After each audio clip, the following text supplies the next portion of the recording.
Tinggal lagi pula ya.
Segini lah. Iya.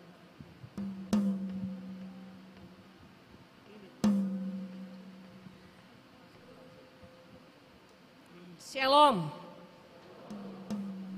Marilah kita siapkan hati dan pikiran kita untuk datang beribadah kepada Tuhan. Mari kita saat teduh sejenak.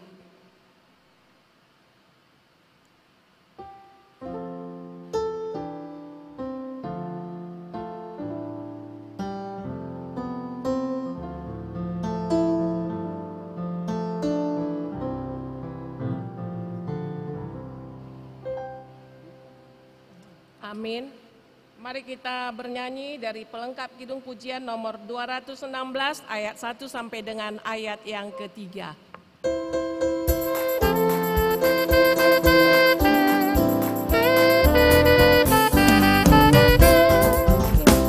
Bersuka cita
Kristus, dan nama Roh Kudus halip langit dan bumi.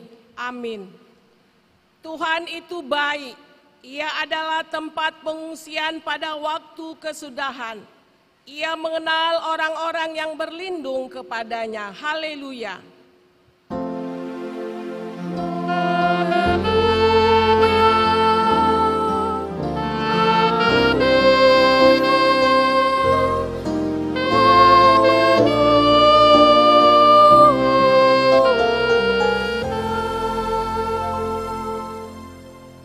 Mari kita berdoa.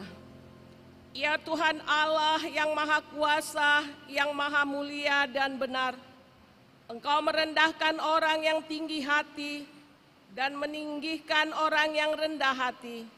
Karena itu kami mohon kepadamu, bimbinglah kami, agar kami jangan melawan kehendak-Mu dan jangan tinggi hati.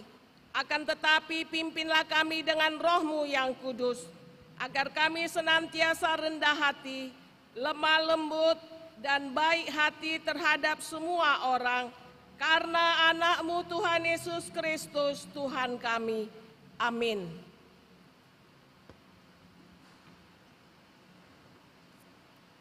Mari kita bernyanyi dari Kidung Jemaat nomor 178 ayat 1 dan 2.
kita mendengarkan firman Allah sebagai pendahuluan khotbah kita pada minggu sore hari ini yang diambil dari Lukas 14 ayat 25 sampai 33.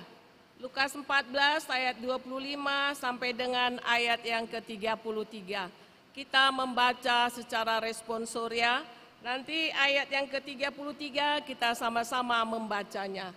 Demikian firman Tuhan. Pada suatu kali banyak orang berduyun-duyun mengikuti Yesus dalam perjalanannya. Sambil berpaling, ia berkata kepada mereka, "Jikalau seorang datang kepadaku dan ia tidak membenci bapaknya, ibunya, istrinya, anak-anaknya, saudaranya laki atau perempuan, bahkan nyawanya sendiri, ia tidak dapat menjadi muridku. barang siapa tidak memikul salibnya dan mengikut aku, ia tidak dapat menjadi muridku. Sebab siapakah di antara kamu yang kalau mau mandiri sebuah orang tidak duduk dahulu membuat anggaran biayanya, kalau cukup uangnya untuk menyelesaikan pekerjaan itu. Supaya jikalau ia sudah meletakkan dasarnya dan tidak dapat menyelesaikannya, jangan-jangan semua orang yang melihatnya mengejek dia.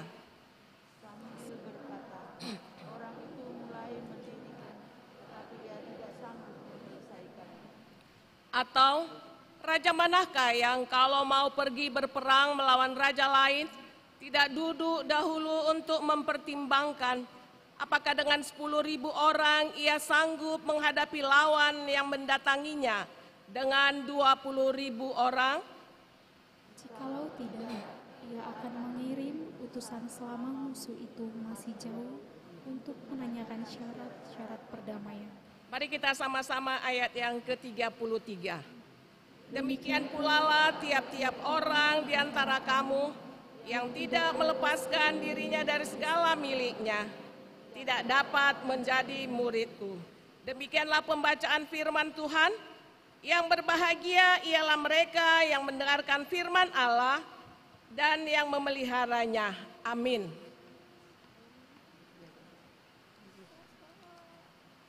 Mari kita bernyanyi dari Kidung Jemaat nomor 395 ayat 1 tambah 3.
Marilah kita merendahkan hati kita di hadapan Tuhan. Marilah kita mengakui segala dosa perbuatan kita yang kita lakukan sepanjang 1 minggu ini terhadap Tuhan yang mendukakan hatinya dan juga kepada sesama manusia. Marilah kita sujud di hadapan Tuhan, minta pengampunan dosa.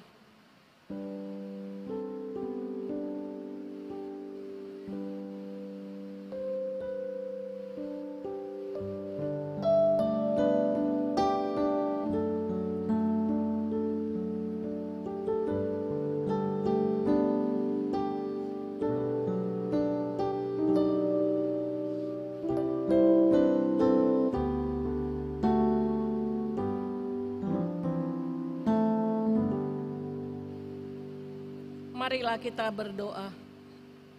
Bapa kami yang bertahta di dalam kerajaan sorga, Engkaulah Tuhan yang berkuasa mengampuni segala dosa umat manusia. Dan pengampunan itu telah Engkau serahkan kepada Yesus Kristus, Tuhan kami, anak-Mu yang tunggal itu. Tolong dan kasihanilah kami, agar kami yakin dan percaya akan keampunan dosa kami, sehingga kami benar-benar merasa bahagia di dalam hidup kami. Suruh apalah kiranya kepada kami, Roh-Mu yang kudus itu untuk menerangi pikiran dan jiwa kami, sehingga kami tidak merasa bimbang akan kasih setia-Mu, dan kami beroleh kekuatan untuk meninggalkan segala kejahatan dan keinginan dunia ini. Sekarang kami persembahkan diri dan jiwa kami kepadamu sebagai suatu persembahan yang hidup, yang kudus dan mulia di dalam nama Yesus Tuhan dan Juru Selamat kami. Amin. Janji Tuhan tentang pengampunan dosa. Marilah kepadaku semua yang letih lesu dan berbeban berat. Aku akan memberikan kelegaan kepadamu. Pikullah kuk yang kupasang dan belajarlah padaku, karena aku lemah lembut dan rendah hati, dan jiwamu akan mendapat ketenangan. Sebab kuk yang kupasang itu enak dan bebanmu pun ringan. Segala kemuliaan bagi Allah di tempat yang maha tinggi. Amin.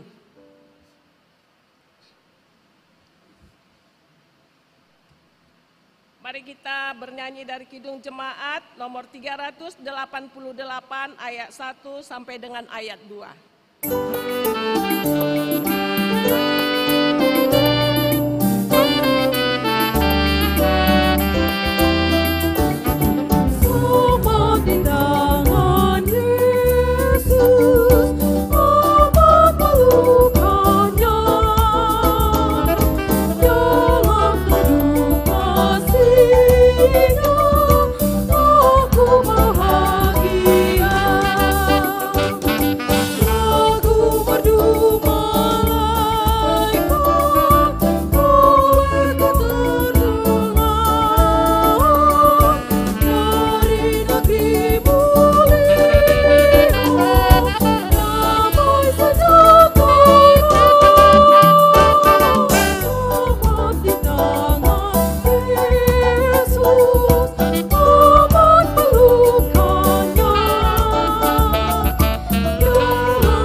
sebagai petunjuk hidup baru, hukum Taurat pertama dan maksudnya.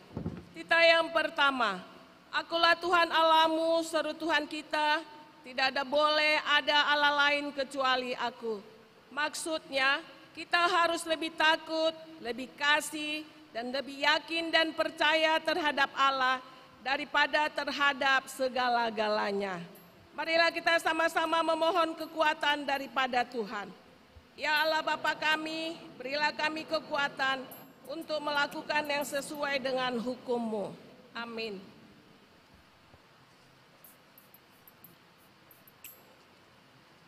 Mari kita memuji Tuhan dari PKJ nomor 126 ayat 1 ditambah dengan 3.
dengan pengakuan iman kita bersama jemaat pada segala abad di seluruh dunia ini, mari kita sama-sama mengucapkannya. Aku percaya kepada Allah Bapa yang Maha Kuasa, Khalif langit dan bumi. Aku percaya kepada Yesus Kristus, anaknya yang tunggal Tuhan kita, yang dikandung daripada Roh Kudus, lahir dari anak darah Maria, yang menderita di bawah pemerintahan Pontius Pilatus, disalibkan, mati dan dikuburkan, turun ke dalam kerajaan maut. Pada hari yang ketiga, bangkit pula dari antara orang mati, naik ke sorga, duduk di sebelah kanan Allah Bapa yang Maha Kuasa, dan akan datang dari sana untuk menghakimi orang yang hidup dan yang mati. Aku percaya kepada Roh Kudus, gereja yang kudus dan am, persekutuan orang kudus, pengampunan dosa, kebangkitan daging, dan hidup yang kekal. Amin. Mari kita siapkan hati kita untuk menyambut sabda Tuhan. Mari kita bernyanyi dari Kidung Jemaat nomor 412 ayat 1 sampai dengan ayat yang ketiga.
Itulah kiranya memelihara hati dan pikiran saudara-saudara sekalian di dalam nama Kristus Yesus Tuhan kita.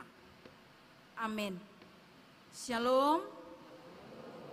Bapak Ibu saudara-saudara yang dikasihi Tuhan kita Yesus Kristus, firman Tuhan yang menjadi khotbah bagi kita pada minggu ini tertulis dalam kitab Mazmur pasal 139 dimulai dari ayat yang ke-17 hingga ayatnya yang ke-24. Mazmur 139 ayat 17 sampai ayat 24. Demikian firman Tuhan, kami akan membacakan bagi kita sekalian. Dan bagiku, betapa sulitnya pikiranmu ya Allah. Betapa besar jumlahnya. Jika aku mau menghitungnya, itu lebih banyak daripada pasir. Apabila aku berhenti, masih saja aku bersama-sama Engkau. Sekiranya Engkau mematikan orang fasik ya Allah, sehingga menjauh daripadaku penumpah-penumpah darah yang berkata-kata dusta terhadap Engkau dan melawan Engkau dengan sia-sia. Masakan aku tidak membenci orang-orang yang membenci Engkau ya Tuhan, dan tidak merasa jemu kepada orang-orang yang bangkit melawan Engkau? Aku sama sekali membenci mereka. Mereka menjadi musuhku. Selidikilah aku ya Allah, dan kenallah hatiku. Ujilah aku, dan kenallah pikiran-pikiranku. Lihatlah apakah jalanku serong, dan tuntunlah aku di jalan yang kekal. Demikian pembacaan firman Tuhan. Saudara-saudara yang dikasihi Tuhan kita Yesus Kristus, kalau Yesaya menuliskan dalam Yesaya 55 ayat 8 sampai ayat yang ke-9, jalanku bukanlah jalanmu dan rancanganku bukanlah rancanganmu. Seperti jauhnya langit dari bumi, demikian perbedaan antara pikiranku dan pikiranmu, jalanku dengan jalanmu. Begitu kata Tuhan. Ini sebuah gambaran bahwa manusia dengan Tuhan, bagaimanapun pintarnya, bagaimanapun tinggi ilmu pengetahuannya, bagaimanapun hebatnya seorang manusia, belum ada dan tidak akan ada seorang pun manusia yang bisa menyamai, apalagi melampaui pikiran dan rencana Tuhan di tengah-tengah kehidupannya. Kalau melalui khotbah kita ini, bagaimana Daud mengakui ketidakmampuannya untuk mengenal dan mengetahui segala rancangan Tuhan dalam kehidupannya. Itu nyata dan jelas ketika Daud dibangkitkan oleh Allah menjadi seorang raja bagi bangsa Israel. Secara pemikiran manusia, bahkan orang tuanya sendiri merasa bahwa Daud itu adalah seorang yang tidak ada layak-layaknya, tidak ada pantas-pantasnya menjadi seorang raja. Badannya tidak kekar, barangkali kemampuannya pun tidak melebihi kemampuan daripada saudara-saudaranya yang lain. Tapi cara Tuhan memilih Daud, membangkitkannya menjadi seorang raja bagi bangsa Israel adalah murni berdasarkan dan sesuai dengan rencana, dengan cara pikir Allah sendiri. Ini menjadi sebuah persoalan baru bagi setiap orang yang tidak mau menerima apa rencana Tuhan di tengah-tengah kehidupannya. Dan melalui khotbah kita ini Daud mengatakan itu dalam ayat pertama khotbah ini. Betapa sulitnya pikiranmu ya Allah. Sulit yang dimaksudkan oleh Daud adalah sebenarnya berawal dan timbul karena ketidaktahuan Daud sendiri tentang apa yang dipikirkan dan direncanakan oleh Allah dalam kehidupannya. Daud sebagai seorang raja yang terkenal raja besar bagi umat Israel pun tidak mengerti dan tidak mampu menyamai rencana Tuhan dan pikiran Tuhan dalam kehidupannya. Lalu bagaimana dengan kita? Kira-kira kita ini siapanya Daud? Kira-kira kita ini adakah setengah atau seperempat kehebatannya Daud? Barangkali mungkin secara nama ada yang memiliki nama sama dengan Daud, tapi kekuasaannya, ketenarannya, dan kehebatannya sebagai seorang pemimpin bagi umat besar, mungkin kami katakan dari sini untuk kita sekalian, belum ada yang menyamai kemampuan dan kekuasaan Daud. Tapi kita percaya, sekalipun kita tidak bisa menyamai kekuasaan dan kehebatannya Daud, kita juga boleh meniru bagaimana Daud mengakui dari hatinya yang terdalam bahwa ketidakmampuannya untuk mengenal segala pikiran dan rencana Tuhan itu adalah untuk mau belajar, untuk mau berkata jujur, untuk mau berterus terang secara terbuka dan terang-terangan di hadapan Tuhan. Dia berani mengatakan, selidikilah aku ya Allah, kenalilah aku. Selidikilah aku, kenalilah hatiku, ujilah aku, dan kenallah pikiran-pikiranku. Saudara-saudara yang dikasihi Tuhan kita Yesus Kristus, Saya pernah mendengar khotbah seorang pendeta, dia menceritakan ada 2 orang yang bersahabat. Ternyata yang bersahabat karib pun, yang besti sekalipun, tidak selamanya bisa menjadi besti yang kekal. Bahkan bagi suami istri yang sudah berjanji sehidup semati untuk menjalani kehidupan bersama dalam satu keluarga, bagi orang yang sudah berjanji seperti itu pun tidak semuanya orang benar-benar terbuka secara terang benderang tentang apa yang ada di hatinya.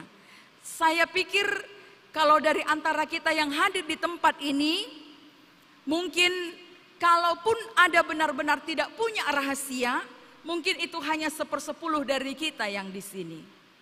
Tapi selebihnya, meskipun dia adalah sahabat terdekat kita, mungkin sekalipun dia sahabat karib kita, mungkin kekasih hati kita, best friend kita, bestie atau apalah namanya kita mau katakan, masih juga kita punya rahasia. Masih juga ada hal-hal yang kita tidak utarakan secara terang benderang. Sama halnya seorang suami istri pun pasti memiliki satu hal atau satu cerita dalam dirinya, dan itu akan tersimpan rapi baginya. Tapi ketika saya mendengar khotbah pendeta tentang cerita 2 orang yang bersahabat mulai dari kanak-kanak itu, ternyata 2 orang yang bersahabat karib ini dimulai dari anak-anak. Sekalipun mereka sahabat karib, tapi satu ketika salah satu dari antara mereka melakukan penyimpangan. Lalu temannya yang satu, kita katakan sajalah teman yang berbuat penyimpangan ini adalah si A. Nanti kalau saya sebut namanya, barangkali kita punya nama itu, maka saya tidak mau menyebutkan namanya. Si pertama yang melakukan kesalahan dan penyimpangan ini, kita buat saja namanya si A. Lalu temannya si B ini berpikir, karena dia adalah sahabatku, sekalipun nanti kesalahannya itu akan terbongkar, sekalipun kesalahannya itu nanti akan diketahui oleh orang banyak, maunya tidak bersumber dari aku. Begitu pikiran si B. Lalu dia mulai berpikir-pikir, biarlah kesalahan si A itu, meskipun dia tahu bahwa sepintar-pintarnya orang menyembunyikan sebuah kesalahan, cepat atau lambat pasti akan terbongkar juga. Tapi si B ini, dia memendam dalam hatinya, biarlah orang lain yang akan menunjukkannya. Biarlah ada cara yang lain untuk mengetahui kalau temanku ini melakukan kesalahan. Dia menjaga erat persahabatan mereka. Tapi ternyata ketika mereka mulai remaja bahkan dewasa, mereka memiliki keinginan yang sama untuk mendapatkan cinta seorang perempuan. Lalu si B ini mulai berpikir, kalau kesalahannya yang pertama itu aku bisa menyimpannya. Kalau untuk yang pertama itu aku bisa diam dan menunggu, biarlah hari keterbukaan itu tidak berawal dari saya, tapi itu akan muncul dari orang lain. Tapi untuk mendapatkan cinta ini, kalau dia melakukan sebuah kecurangan, maka aku akan mengatakannya, sebab kami punya tujuan yang sama. Begitu pemikiran si B. Ternyata memang si A yang tadi sudah melakukan kesalahan, kemudian untuk mendapatkan cinta pun, kalau berterus terang, kalau dia hanya mengandalkan rupa kegantengannya, disandingkan dengan si B, masih kalah juga. Lalu dia memulai dengan cara yang kurang berkenan di hadapan Tuhan. Tapi si B katakan, kalau kau coba itu, ingat ya, kesalahanmu pertama lo akan kubongkar. Karena takut si A kesalahannya yang sudah lama itu terbongkar. Nanti kalau ketahuan juga si perempuan ini tidak akan menerima saya, pikirnya dia mengalah. Lalu di kemudian hari mereka juga punya usaha yang sama untuk mendapatkan sesuatu. Setiap si A ini mau maju, si B selalu mengcancel. Jangan suka-sukamu ya, ingat kartumu ada di aku. Ternyata Perilaku yang tadinya adalah sahabat karib, yang mereka hidup bersama-sama dengan akrab, bersahabat dengan baik. Tapi ternyata ketika sesuatu hal, ketika cita-cita, ketika perjuangan membuat mereka menjadi harus lebih menekan egonya masing-masing. Si A mulai semakin terhimpit. Setiap kali dia mau melangkah, dia selalu dihantui oleh si B dengan berkata, kartumu ada di aku. Hal yang seperti itu secara tidak langsung sering dialami oleh kita, sering dialami oleh manusia, sering dialami oleh pemuda-pemudi dan setiap orang. Kadang-kadang yang membuat diri kita merasa tidak lugas, kadang-kadang yang membuat diri kita merasa kurang nyaman, kurang merdeka menjalani kehidupan kita yang sesungguhnya sudah merdeka, adalah karena ada hal-hal tersembunyi yang kita coba rahasiakan dari sesama kita. Meskipun sesungguhnya kita tahu, sepintar apapun kita menyimpan, barangkali sesama kita, teman-teman kita, manusia, sahabat kita atau keluarga kita bisa tidak mengetahui rahasia masa kelam kita, rahasia yang kita simpan itu. Tapi sesungguhnya di hadapan Tuhan itu sangat nyata. Lalu apalah yang menjadi alasan kita harus menutup-nutupi? Kalau kita sadar betul ternyata dengan tidak terbuka di hadapan Allah, menjadikan diri kita merasa tertekan dan selalu dihantui oleh persoalan-persoalan yang lama itu. Saking seringnya si A ini mendapat ancaman dari si B hanya dengan katakan, kartumu ada padaku. Lama-lama si A ini merasa sadar, kok enak kali dia. Yang kulakukan hanya satu, sementara dia sudah melakukan banyak hal untuk menekan aku. Dan itu membuka hatinya untuk belajar dan mau berkata jujur kepada siapapun yang dianggap dia harus tahu tentang kesalahan itu. Maka ketika ada ancaman yang mengatakan kartumu ada samaku, dia tidak menjadi takut lagi. Saudara-saudara, kalau kita mau perhatikan apa yang sedang terjadi di sekitar kita saat ini, apa yang menjadikan orang sering sekali tertekan adalah ketika dia menyimpan sesuatu, menyembunyikan sebuah kesalahan dari hadapan sesama dan hadapan Tuhan. Kalau Daud dalam khotbah kita ini berani katakan, selidikilah aku, ujilah hatiku, itu menggambarkan bahwa dari dirinya dia mau berkata, sungguh Tuhan di hadapanmu tidak ada yang tersembunyi bagiku. Sungguh di hadapan Tuhan Daud tidak mau menyembunyikan rahasia apapun. Sungguh dia mau berkata tidak ada yang tersembunyi, tidak ada kesalahan yang kututup-tutupi, tidak ada penyimpangan yang berusaha untuk kusembunyikan. Sebab sekalipun kita berusaha untuk itu, tidak ada juga artinya. Kalau di orang kita ya, Bapak Ibu Saudara-saudara, saya tidak tahu apakah kita pernah mendengar, kalau bagi kami, di kampung kami kebetulan ada seorang bapak namanya Pak Kiong. Semoga di sini tidak ada orang kampung saya. Dan dia memiliki rahasia. Dan orang bilang rahasia itu rahasia apa? Rahasia Pak Kiong. Apa rahasianya? Ketika dia bertemu dengan seorang temannya, dia katakan demikian. Lae, biar tahu ya, ternyata si Anu itu ada begininya, dia punya kesalahan ini. Tapi toh madah, cuma sama lainnya itu kubilang. Jangan bilang sama orang lain. Tapi besok juga dia ketemu dengan temannya yang lain. Lae, biar tahu Lae, ada rahasia si Anu itu. Karena kita-kitanya, kubilanglah ini. Sama orang gak usah lah, gak enak. Dia bertemu, hampir seluruh kampung itu tahu rahasianya tadi. Itu menjadikan dia punya rahasia. Rahasia Pak Kiong kata orang.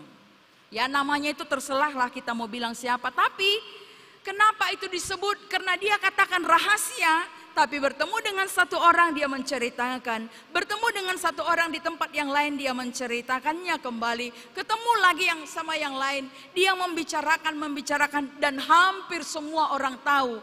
Rahasianya ternyata tidak ada lagi. sebab sudah santer kemana-mana. Yang tinggal adalah rahasianya sendiri. Saudara-saudara yang dikasihi oleh Tuhan kita Yesus Kristus, kalau tema khotbah kita pada minggu ini mengatakan, di hadapan Tuhan tidak ada yang tersembunyi, maka kita boleh berahasia bagi teman-teman kita. Kita boleh menyimpan hal-hal yang menurut kita tidak perlu untuk dipublis bagi orang banyak. Kita boleh menyimpan rahasia yang menurut kita nggak ada baiknya kalau menceritakan kepada halayak ramai. Nggak ada baiknya dan tidak ada untungnya ketika berbicara dan mengumbar itu. Sebab itu akan menjadi aib kita sendiri. Silahkan memendamnya untuk tidak menceritakan kepada sesama. Tapi kepada Tuhan jangan sembunyikan. Sebab di saat kamu terbuka dan membuka hati, menyuruh dan mengatakan kepada Tuhan untuk menyelidiki hatimu, disitulah engkau memperoleh ketenangan, disitulah engkau memperoleh kenyamanan, disitulah engkau mendapatkan kelegaan.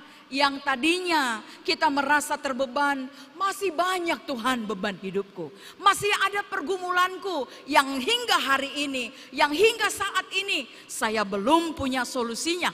Saya belum menemukan jalan keluarnya dan hampir saya tidak mampu untuk memikulnya.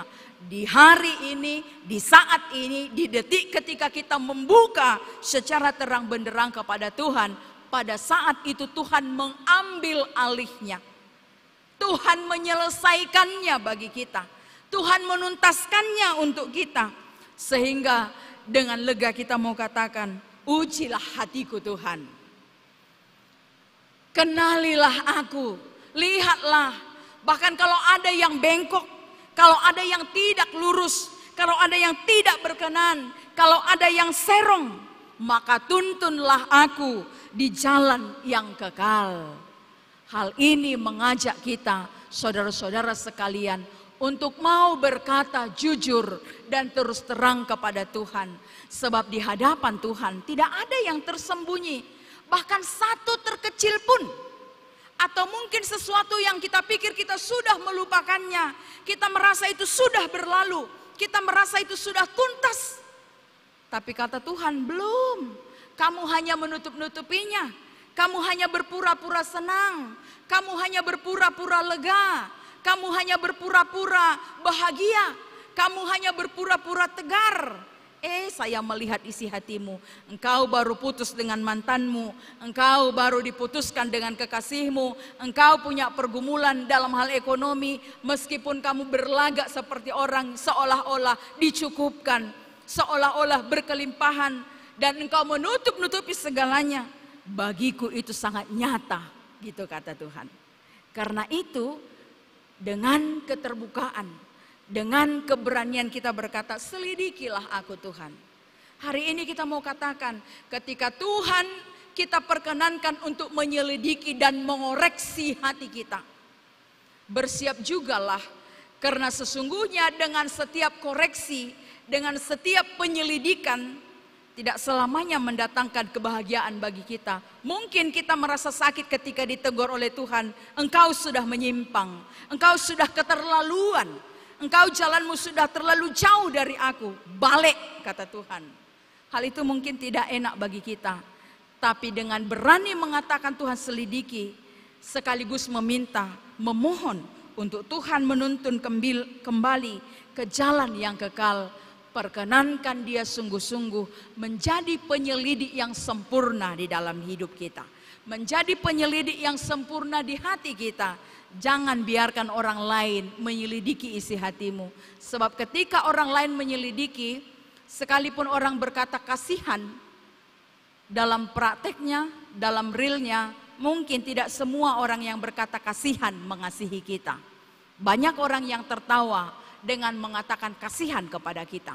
Tapi ketika Tuhan yang melidiki, sekalipun terasa pahit, sekalipun terasa berat, tapi tujuannya Tuhan menginginkan dan Tuhan akan membawa kita kepada sesuatu yang baru, ke sesuatu yang lebih baik, ke perjalanan yang kekal, ketuntunan yang membahagiakan, dan semua adalah untuk kebaikan hidup kita. Hari ini katakan kepada Tuhan, kita siap diperiksa, kita siap diselidiki, dan siap diarahkan kembali. Karena Tuhan yang menuntun kita adalah Tuhan yang maha tahu tentang apapun di hidup kita. Amin, mari kita berdoa. Kembali kami datang ke hadapan-Mu Tuhan, untuk mengucapkan syukur dan terima kasih kami atas segala kebaikan dan cinta kasih Tuhan yang boleh kami rasakan di sepanjang hidup kami. Kami bersyukur Bapa, karena firman-Mu boleh tertabur di antara kami. Biarlah kiranya firman-Mu itu menjadi pedoman dalam hidup kami, menjadi pelita di perjalanan kami, menjadi tongkat bagi kami ketika melalui jalan-jalan yang sulit di hidup kami. Tolong kami Bapa, bahkan ketika dunia ini membawa kami ke jalan yang tidak Engkau kehendaki, tuntunlah kami kembali pulang bersama-Mu ke jalan-Mu yang kekal, sehingga kami boleh hidup seturut dengan kehendak-Mu dan layak disebut sebagai anak-anak-Mu. Di dalam nama Kristus Yesus kami berdoa dan bersyukur. Amin.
Firman Tuhan sebagai penghantar bagi kita untuk menyerahkan persembahan yang terbaik kepada Tuhan, yang tertulis dalam kitab Injil Lukas pasal yang ke-6 ayat 38. Demikian dituliskan, berilah dan kamu akan diberi, suatu takaran yang baik, yang dipadatkan, yang digoncang dan yang tumpah keluar akan dicurahkan ke dalam rimbaanmu. Sebab ukuran yang kamu pakai untuk mengukur akan diukurkan kepadamu. Kita mengumpulkan persembahan.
Marilah kita berdoa untuk menyerahkan persembahan kita kepada Tuhan. Ya Allah Bapa kami yang ada di sorga, Engkaulah sumber segala berkat dan rahmat. Kami persembahkan di sini sebagian dari yang Kau berikan kepada kami sebagai kurban persembahan kami kepadamu. Adapun yang kami persembahkan ini adalah yang kami terima daripadamu. Karena siapakah kami sehingga dapat memberi kepadamu? Kasihanilah kami, terimalah kurban persembahan kami ini menjadi dupa yang harum di hadapan-Mu. Berkati dan peliharalah agar kami menggunakan persembahan ini untuk kejayaan kerajaan-Mu di tengah gereja-Mu di seluruh dunia ini. Bukalah hati kami dengan Roh-Mu yang kudus itu, agar kami senantiasa mengucapkan terima kasih kepadamu. Dalam nama Yesus Kristus Tuhan kami. Amin. Aku suka membagi pada orang tak punya, agar Tuhan dipuji tiap orang di dunia. Kepada Tuhanku ku beri persembahan, tangan kiri tak tahu apalah ku yang kanan. Bapa kami yang di sorga, dikuduskanlah namamu. Datanglah kerajaan-Mu, jadilah kehendak-Mu di bumi seperti di sorga. Berikanlah kami pada hari ini makanan kami yang secukupnya. Dan ampunilah kami akan kesalahan kami, seperti kami juga mengampuni orang yang bersalah kepada kami. Dan janganlah membawa kami ke dalam pencobaan, tetapi lepaskanlah kami daripada yang jahat.